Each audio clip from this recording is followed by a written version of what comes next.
મારું નામ સમ્રાટ મહેતા છે. હું રિલાયન્સ આવી છું. હવે બધા મારા સહયોગી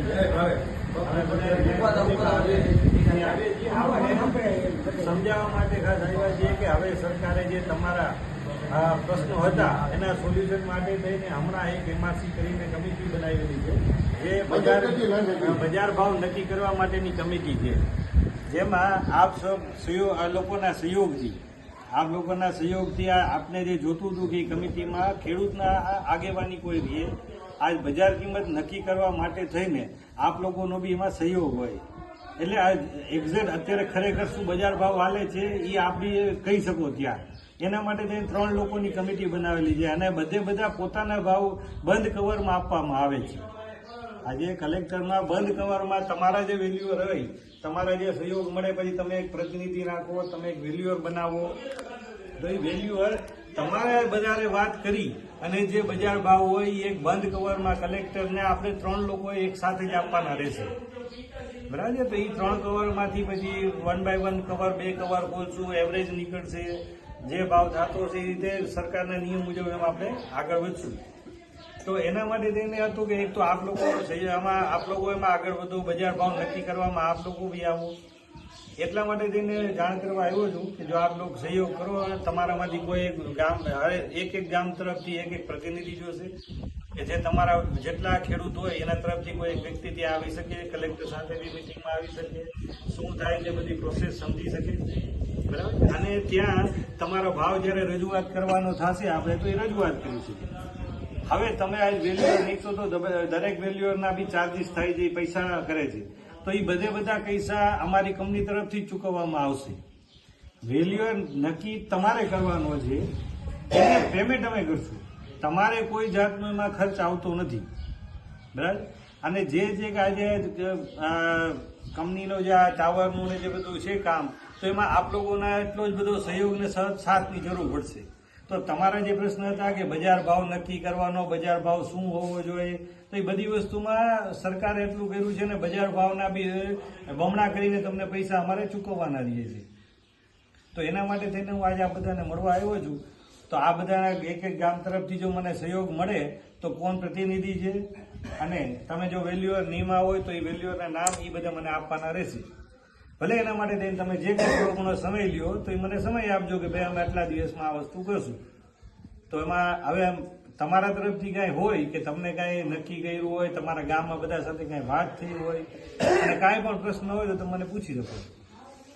તમે આ 3 પ્રતિનિધિ કીધા બરોબર, એમાં ખેડૂત એક હોય અને 2 તો તમારા થઈ ગયા. અમારે એ કંપની વાળો હોય અને કલેક્ટર હોય.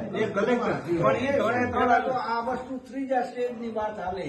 આપણે મીટિંગ થઈ એની પેલા એવી રૂપરેખા હતી કે ભાઈ હા કે ના કહેવા માટે મીટિંગ. એવું નથી. જો હું એક જ મિનિટ હા પાડવાનું સાહેબ નથી કહેતા.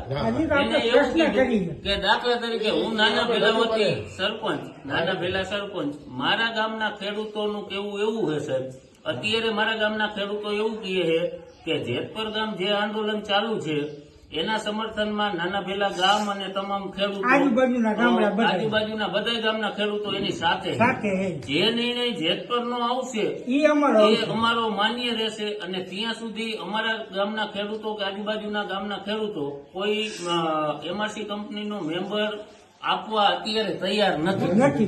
આવું કેવું થાય.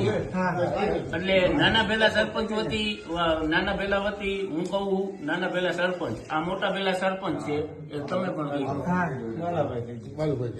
મોટા ભેલા ઉપસરપંચ અને ખેડૂતો આગેવાન અમારા ગામના જે વીજ લાઈન આવે છે એ લોકોએ મને એમ કીધું કે તમે જાઓ મિટિંગમાં અમારા બધા વતી. અને આપણો એ જ નિર્ણય છે કે જેતપર ગામે જે છાવણી ચાલે છે એના જે નિયમ અને એ જયારે ત્યારે જ આપણે કરવાનું છે, આગળ વધવાનું છે. એનો નિર્ણય રહ્યો ને એ જ અમને સર્વોપરી છે, જેતપરનો નિર્ણય.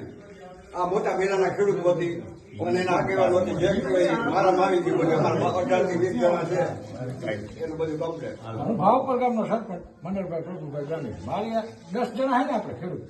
10 જણા કેટલા 10 જણા ખેડૂતોને નોટિસ આવી. અમારે પણ એ જ રીતે છે કે આખું ગામ ટ્રેક્ટર જોડાયેલું ગયા હતા અહીંયા 4 વખત ટ્રેક્ટર હોય એટલે હે ને એનો નિર્ણય સર્વમાન્ય રહેશે. અહીંયાથી જે આદેશ થાય છે એ મુજબ હાલવાનું છે. કોઈ પ્રતિનિધિ કમિટી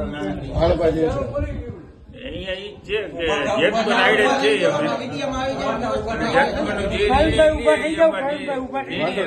લઈશું બીજું જેતપુર જે નિર્ણય લેશે એ લેશે એમ. નાના દેશના સરપંચ નાના પ્રવીણભાઈ, એમનું પણ કેવું ઈ જ છે કે જે જેતપુરમાં GR નવો બહાર પડશે અને ખેડૂતોને માન્ય હશે ત્યારે જ આ બધા ગામ નક્કી કરી અને MRC કમિટીનો મેમ્બર આપશે. બધાય આજુબાજુના ગામ જેટલા આવ્યા છે એ બધાનું કેવું એવું છે કે અમારી એક નમ્ર વિનંતી છે કે ઝડપમાં ઝડપથી આ ખેડૂતોનો નિર્ણય આવે અને જેતપર છાવણી ચાલુ છે એની સાથે તમે સંવાદ કરીને ઝડપથી ઉકેલ લઈ આવો. અમારી પણ એવી માંગણી કે તમે પણ કંપનીને રજૂઆત કરો કે ઝડપથી ખેડૂતોની માંગણી છે એ માંગણી પણ વ્યાજબી છે તો ઝડપથી આનો ઉકેલ આવે એ માટે તમે કંપનીને અને સરકારમાં પણ રજૂઆત કરો. જેતપુર છાવણીની મુલાકાત લઈને અહીંયા જ સંવાદ કરી ઝડપથી એનું નિરાકરણ આવે એ બાબત ઉપર તમે થોડું નિરાકરણ આવશે જ નહીં. ધ્યાન દો. બાકી ખેડૂતો તમે બોલાવો ત્યારે આવવા પણ હાજર જ હોય છે અને તમને સહયોગ કરવા પણ તૈયાર છે પણ માંગણી જે ખેડૂતોની છે એ વ્યાજબી છે એ સ્વીકારો એટલે ખેડૂતો તમારા થાંભલા પાણી પાવા આવશે. પછી તો પણ તમારે તો ખેડૂતોની તમારે માંગણી સાંભળેલું ધ્યાન અમારે જ રાખવાનું હોય. તાર તૂટે તો અમે તમને કહેવાના ડાયરેક્ટ. તમારે અહીંયા માણસ નહીં રાખવું. માણસ જ નહીં. મારું ગામ તરગડીના ખેડૂત અમે 6-7 અહીંયા આવ્યા છીએ. અમારે ઈ જેતપરની કમિટી હારે અમે થઈ એટલે ઈ જેતપરથી જે નિર્ણય આવશે ને એ અમને યોગ્ય છે, શિરોમાન્ય છે. તો આ બાબતે હવે જો તમારા બધાનો આ નિર્ણય હોય તો હજી આજ તમારી બધાની રજૂઆત છે હું મારી કંપની સુધી પહોંચાડવાની કોશિશ કરીશ. જે તમે શબ્દે મને જે જાણ કરી છે એ બધી હું મારી કંપનીમાં જાણ કરીશ. મારી કંપની બી આપ લોકોના સાથ સહકાર માટે થઈને ખૂબ જ પ્રયત્ન કરશે અને જેટલું થઈ શકશે એટલું ખેડૂતના બેનિફિટ માટે જ અમે કામ કરશું અને આવો જ સહયોગ તમારો હંમેશા માટે અમારી સાથે રહેશે એવી હું આશા રાખું છું. અને બીજા નંબરમાં અમે શું કહીએ તમને, અમને તો તમે એને મહિને ભાડું આપો ને એ અમારે મહત્વનું, કારણ કે કાયમી અમારો કપાસ હતો તો એટલી જમીન તો અમારી ગઈ એટલે કાયમી કપાસ તમે કાયમી અમને ભાડું આપો ને તો અમારા માટે યોગ્ય એ અમને ગણાય જાજામ જાજુ. અને એ હું કહું હું તમને કહું અમારે 2 ભાઈને અહીંયા પછી એક વાત મારી સાંભળી 1 મિનિટ એનો આપણે કંપનીને રજૂઆત